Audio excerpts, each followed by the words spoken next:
Hi everyone, this is Demel Gonzalez of Heartwood Financial Services. Thanks again for tuning in to another market update video. We got another doozy for you this month. First of all, I just wanted to point out how nice my hair looks, right? I did get a haircut. It was a legal haircut, okay? Krista has been cutting my hair basically ever since the kids were born. But I hope you guys are looking tidy. I hope everybody's hanging in there. I know it's been tough. We're at like 50 days or so since things have been shut down. I know it's been rough on a lot of us. I wanted to give you a quick message that I miss you guys. I am going to start to get back into the regular schedules of meetings, even though at least initially they'll be virtual. But I do want to encourage you, even though I may not get to you right away, if you do have a question or concern about your financial plan, please reach out to me. I could do a quick 5-10 minute lookup of your confidence numbers and the Monte Carlo analysis that you all love. All right, a little sarcasm there. But I could take a look at that just to show you how things are going even after all this market turbulence. So I just want to encourage you to do that if there are any concerns. But anyways, enjoy the video and we'll hope to see you later very soon.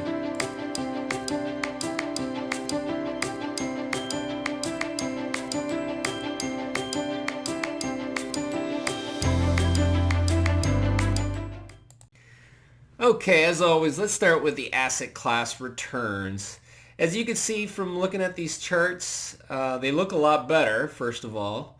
But you can see that the 1 year, or the year to date, I should say, is still negative for pretty much all the asset classes. But April was a phenomenal month. In fact, looking at the history books, it turns out to be one of the best months that we've had since the 30s.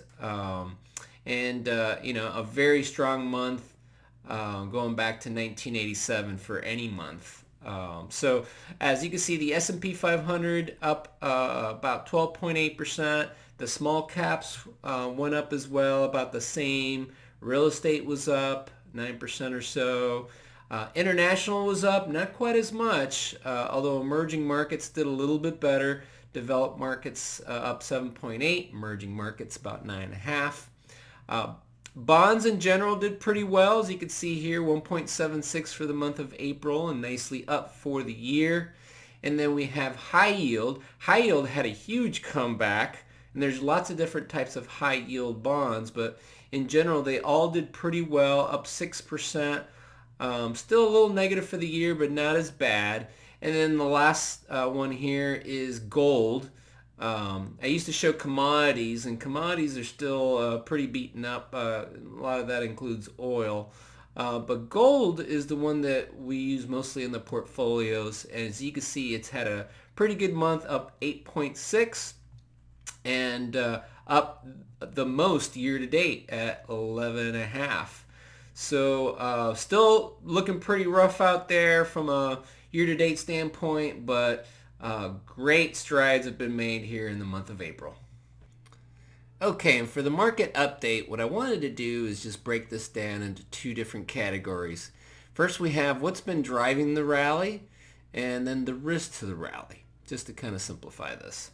And so for starters, what's been driving the rally? First of all, the reopenings. So that's been bringing a lot of hope. People are, they're cooped up inside. They got cabin fever and they want to get out pretty bad. And we're starting to see some of the states open up. And so the hopes of that coming back to normal is very encouraging. So that's been helping as we've been seeing more and more states open up. Better Chinese trade data. They were the ones that started with the virus. So they've been ahead of the game, and so seeing them starting to recover and starting to see the trade data improve is a very hopeful sign that maybe the rest of the world will follow suit.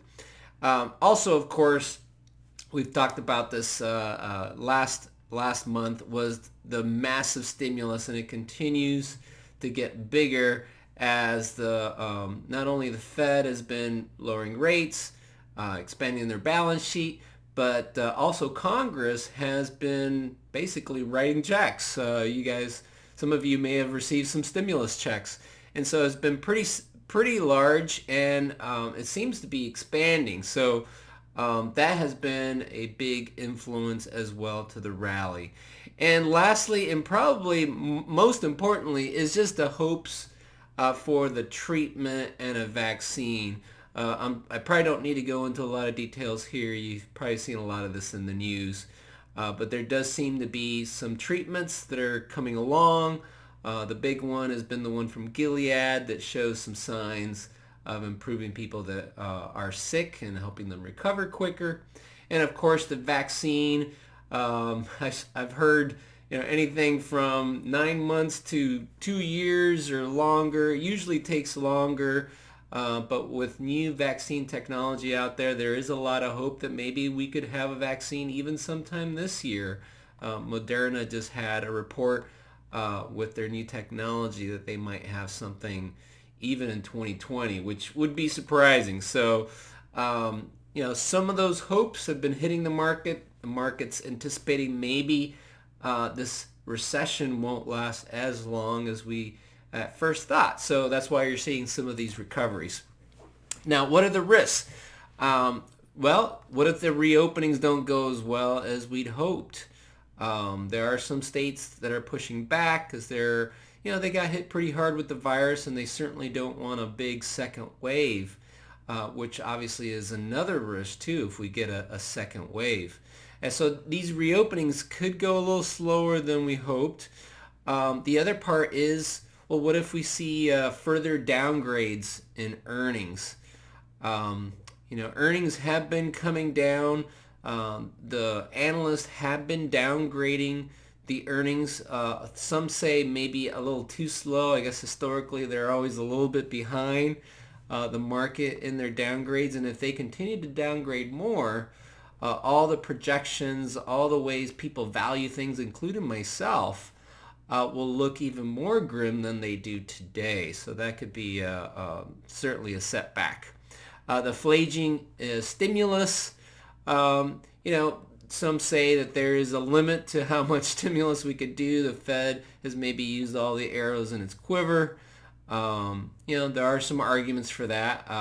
There's arguments that they could do more as well. But that's certainly a concern there, not just the Fed, but also Congress. And then the last thing is the China tariff tension. You may have seen the last week or so in the news that China is being blamed for the virus and maybe not being as forthright as they should have been in telling the globe about this. And the White House seems to be maybe threatening that they're going to put on some additional tariffs to the ones that are already on. And this may or may not happen. It might be all talk. We'll have to see. Certainly, it probably depends on what the evidence is on some of these allegations. But it definitely has put a little fear, and it could be a big risk to the rally if those talks get a lot more serious on the tariffs. And so you can see here how it's not as simple as everything looks great. It is really a lot of hope. I am an optimistic, hopeful person, so I am hopeful on that as well. But there are certainly lots of risks here that we needed to consider too. In the next few minutes of this video, I want to go over with you the number one question that I am hearing, and that is, why is the market doing so well when the economy is doing so lousy? And let me emphasize, the economy is doing pretty lousy.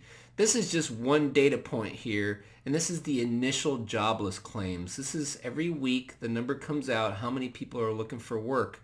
And you can see how the numbers have been pretty low for quite a while. I mean, record low numbers.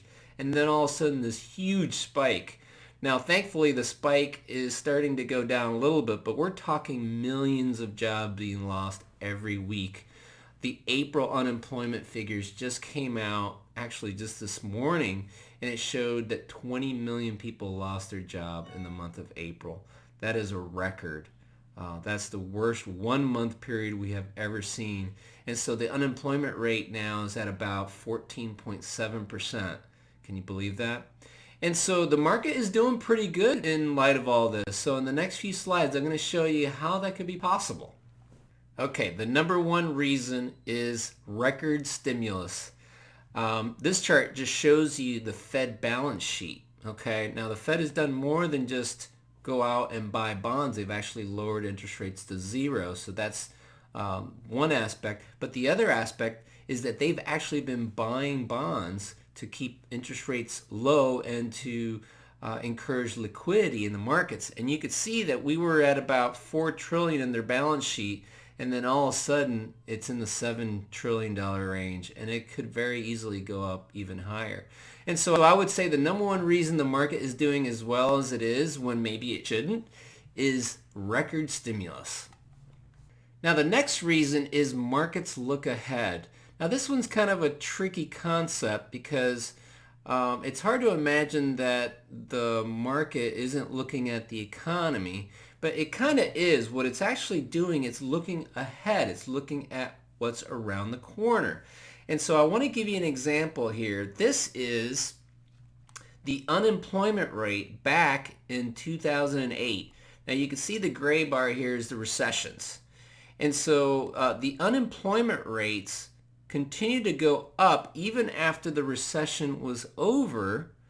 And so unemployment rates tend to be kind of a lagging indicator, but it's used a lot in the media. And so you can see it kind of peaked here. You can't see the date, but it was right around the beginning of October. And what happened is the stock market actually hit its low right around March of 2009. So you can do the math. It was about 5-6 months basically that the stock market hit a bottom, and unemployment still got worse and worse. In fact, if you would have waited for unemployment to actually start going back down again, you would have missed out about 40-45% in the stock market in that 2009 time frame. Pretty amazing. So the bottom line here is the stock market's looking ahead, and that's the hard part. We don't know what's ahead, but it's making guesses and it's anticipating things to come. Now the last reason I have here is what I call concentration distortion. This is kind of a weird concept, but basically when we look at the market, most people are really talking about the S&P 500. And in the S&P 500, it's a market-weighted index, which basically means that the big stocks, now I have here the FAGM, that's Facebook, Apple, Amazon, Google, and Microsoft. And so these are the stocks that are really been leading the market. They've been doing very, very well, tech-heavy stocks. And what I'm showing you here is that you could see that over the years, those stocks have become a bigger and bigger percentage of the S&P 500. We are at highs as far as the percentage that they are composing of this S&P 500 index. And so the second piece that I wanted to show you here is the IVV. That's just an S&P 500 ETF, pretty common one. Year to date is down about 9.37%. But if you take the equal weighted index, this an ETF called EWI, it basically takes each one of the S&P 500 stocks and equally weights it, okay, in the index. If you look at the performance on that, it's negative 28.31%.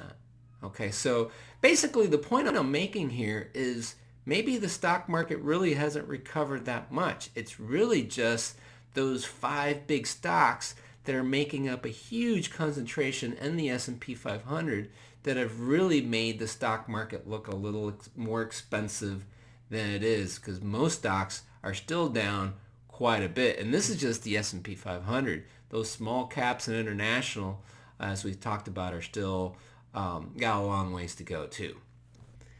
Okay, so we've heard about what's been going on in the market and some key questions, but what you really want to know is what the outlook is, right? And so here are some of my thoughts. First of all, base case is for a deep but short-term recession. And so for those of you that hang on for the extended version, I'll talk a little bit more about that. But the key thing about it being a short recession is that the impact to the performance of the market is much less or less negative, I should say, when the recessions are short versus being long. And even when they're very deep, if they're short, they're not quite as harmful for the market. So that's a key thing to differentiate, and I think that's going to be the case. Number two, be careful of FOMO. Well, first of all, FOMO, that's fear of missing out, right? The market's been coming back a lot. We've been seeing some hope in the treatments, in the openings and everything. And so the stock market has made a nice comeback. My warning here is not to get too caught up on this. Things still don't look all that great when you look at the actual economy and its improvement. I don't know if it's going to be as fast as the market has been improving. And so I would be very careful and be patient with rebalancing and how you get back into the market. Market recovery has put the S&P 500 valuation rather high. When you look at what the analysts are predicting as far as earnings for the next few quarters, and then you figure out where the prices of the stock market are right now, I'm actually showing that the market is pretty overvalued right now. And so, maybe we've just corrected an overcorrection that happened back in March. I think that's the case, but maybe we've kind of overdone it just a little bit. And if not, and we're at the right spot, I think the market may kind of chop around here for a little while instead of continuing to rocket up like we've seen in the last several weeks. And lastly, we're in a continued neutral stance, so we're not getting more aggressive. I'm also not getting more conservative. We're just going to hang in here with our neutral allocation. We're going to be opportunistic as the market takes dips. We're going to continue to rebalance. There has been some very good signs in oil and in the VIX, and if you've seen some of my prior videos, you know those are the two things that I was watching closely. Oil is stabilizing, VIX has come down, so there's some good things happening, but still with the second wave of infections, with so many people out of work, employment taking a big hit, income is going to take a big hit, spending, being the consumer is 70% of our economy, there's going to be some ramifications that are going to take, I feel, a while to work through the system. We're probably still more in the early innings of this recession. And so we're going to play it safe, stay neutral, and be very opportunistic. For this month's educational piece, I want to talk about the Roth Conversion. So first of all, I think it could be a pretty good idea to consider a Roth conversion right now. So some of the reasons are no RMDs for 2020. Now, for those of you over the age of 70 that have an IRA, normally you have to take money out, but this year they're waiving that. So you don't have to take that money out, being that you're going to have a lower tax income this year. It could be a pretty good year to go ahead and take the hit of converting to a Roth, since you won't have that extra income from your RMD. The market is low. So the market has come up a little bit, but we're still down about 20% for the most part. So it might be a good time to go ahead and, like this cartoon said, I only had to pay for the seed, and you got this big tree. You're doing a conversion while the market's down, you pay less in taxes, obviously. Taxes likely going higher. Now this is more long term, because in the short term they've maybe been a little lower, but long term the rates are going to go higher. We got a lot of debt we're going to eventually have to pay, and it's not going to be paid most likely just purely with growth. It's going to probably come with higher taxes. And then the last piece is great defense to the Secure Act. Now, the Secure Act, if you remember, was some of the changes to how your beneficiaries, non-spousal beneficiaries in an IRA, could withdraw the accounts. And they basically changed it so they have to withdraw it faster, being that they have to pay the taxes sooner. and more in taxes. And so by converting to a Roth, again, you could be defending against that a little bit by giving your heirs a tax-free account. Okay. Now, this is not right for everyone. Okay. There's different situations that might make this not the best thing.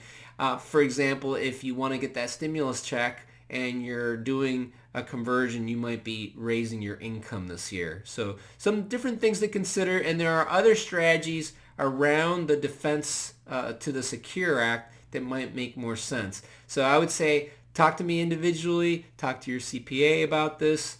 There's a lot of different things that we can consider and help you see if this makes sense for you. Okay? Thanks. Okay, I always like to leave you with a little inspirational note. And the message here is COVID-19 cannot restrict innovation. And so, we've been through crises like this before. It's been pretty horrible. People losing their jobs, people afraid for their lives, themselves, their family. The deaths have been mounting up. It's a scary time. But again, we've been through this before. A couple examples, okay? The Spanish flu, right around World War I. Those were horrible times. Lots of death, wealth destruction in the economy. But what we saw was a huge comeback after that. We had the Roaring 20s. Those were some of the best years for the economy and the stock market ever. All right, and then during World War II, another huge crisis. We were at war. There was lots of death. The economy really took a hit. But we innovated. We had progress. We adapted. In fact, during World War II is when women really took a part of the economy and started to participate. So you can see here in this picture of ladies going to work and getting into the manufacturing jobs. And so my point here is that you cannot restrict human innovation. And when we get to the other side of this crisis, you will see that we're going to be adapted, we're going to be growing, and things are going to be even better than they were before. We're already seeing some of that today. It's just going to speed that up. And so that's what crisis will do.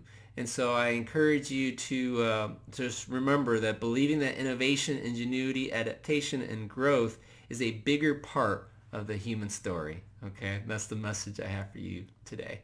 Thanks, and please feel free to reach out. I miss seeing you guys, and I could see you on Zoom or on Skype if you'd like to chat and do things at least virtually, face to face.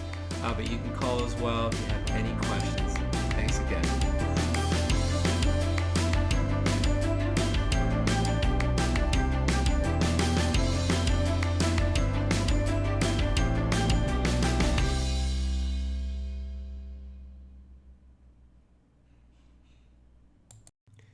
Okay, if you're still watching, you are getting into the extended version of the video. And so thanks for staying on. And so here we're talking about the first part of my outlook, which I said that we're probably looking at a deep but short-term recession. There's other scenarios that folks are looking at, and I'll quickly show you. The orange one here, this is, first of all, a chart of the GDP over the next 12 months. And you can see the orange is one of the more optimistic scenarios where we have kind of a mild recession and a pretty quick little recovery. Maybe not 100% to back to where we were, but we get pretty close. And that's with a lot of reopenings and very little setbacks. Okay, the blue scenario is also a pretty popular one where maybe the reopenings happen a little slower and we go into a little deeper recession. And then we also hit kind of a second wave where the market goes even a little lower, possibly because of the economy. And so this scenario is a pretty popular scenario too. And you can see how this one is the one where the economy really doesn't recover quite as quickly. It's only at about 94% of where we were from the beginning. The black one is more the one that I see happening. maybe something in between the blue and the black. But the black is a summertime V shape, so we hit a very deep recession. But things bounce back pretty nicely, but we never do bounce back to where we were before. We're still only at about 95, 96% of GDP to where we were before. And that's assuming we don't get any major setbacks. And I'm hoping for the setbacks to be minor because there's going to be more treatments, hopefully more testing, and things that will help improve from that second wave as being as severe. All right, in the outlook, you also heard me talk about the FOMO, fear of missing out. And so the question might be, well, Dima, why do you think that that maybe things are a little high, and why wouldn't you want to jump in based on what you were seeing is the market really coming back and getting some legs underneath it? And this is I thought was a pretty good chart. Sorry it's a little small, but this shows you some of the event-driven recessions that we've had in the past. And as you can see, if you look at the average declines are about 22% for those types of recessions. And we had a minus 34% happen at the worst in March. And then when things come back, it takes usually, when we look at the next 6 months, things usually recover pretty nicely. So you're seeing a 21% increase, which is still not back to being whole, but a 21% increase. And we're already at a 27% increase from that trough. And so we've already recovered a lot more than average, although we went down a lot more than average as well. But you can see that we're pretty much in line already with a typical recovery for this type of bottoming. And so going forward, it's going to probably be driven more by fundamentals than than what the overcorrection that might have happened and the fears and things like that. In my outlook, you also heard me talk about how the stock market is starting to look pretty expensive. I can't help myself but to put in this chart, the math behind the market. So here I have the latest date, although the figures that I have are as of yesterday, the 7th. But we have the earnings forecasts of about 132 for the year 2020, really for the next 12 months. And that is about a 15% decrease in earnings from where it was currently, okay? And those are estimates that I average from a couple different sources. And so we're with the stock market at 28.94, okay, I'm showing that we're essentially about 10% overvalued right now. And that's even including the fact that I'm putting in a multiplier of basically 1.18 or 18% higher than the average of 16.2 because interest rates are so super low. We have so much stimulus.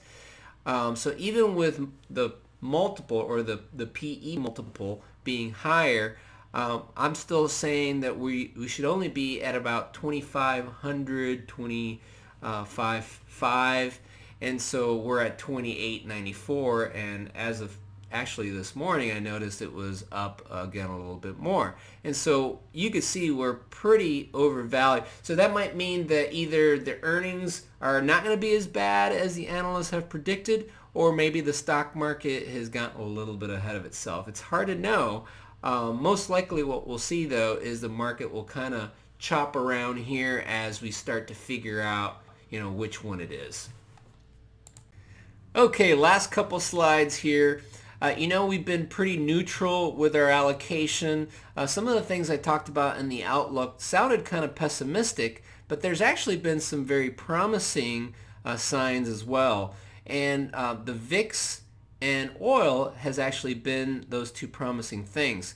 So what you could see here on this chart is that the VIX was very low, kind of in the 10 to 15 range, and then we had that huge spike in March. We actually hit a record in the 80s. But we're now back down quite a bit in the low 30s. In fact, this morning I saw the VIX is at around 29. Still slightly elevated, but in a much more reasonable place. So what that's telling me is the market's calmed down. It's not quite as afraid. Now it could come back up again, and I'll be watching that carefully. But as of right now, coming down the way it is a very good sign. Okay, and then the last one is oil prices. I could talk a lot about this one. It's been pretty exciting. Oil actually went negative last month for a short period of time. It's kind of a quirky thing due to the futures, and they have different maturities. In April went negative. Of course, now in May and June, they're positive. And so what we're seeing here is oil was pricing in at about $30 a barrel or so, and then it took a huge nosedive. But what we're seeing here recently is that it's basically stabilizing. It's back to about $23 or so, and so we'll be watching this one carefully. I'm not quite confident yet that this one is out of the woods, but it does show that things are stabilizing and things are getting a little bit better. Probably due to a little bit of travel, a little bit of reopening of the economy, and China and Asia starting to kind of come back online. So we'll continue to watch this one, as this is a big sign of the economy starting to heal.